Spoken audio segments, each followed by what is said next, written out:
Want to craft electrifying progressive house anthems like Bbrightz? Let's dive in. First, sound design. Bbrigtz's sound is built on bright, layered synths. Start with a saw wave in your favorite synth plugin. Add a touch of detuning and unison to thicken the sound.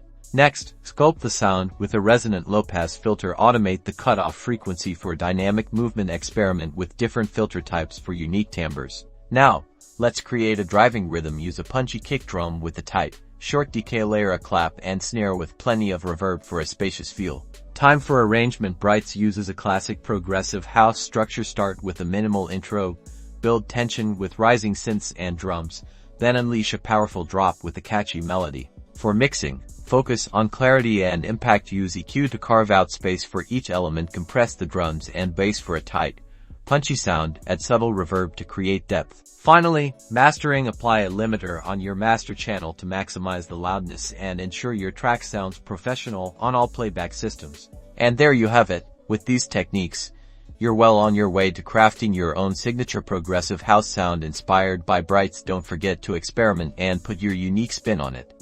#Bbrightz #music production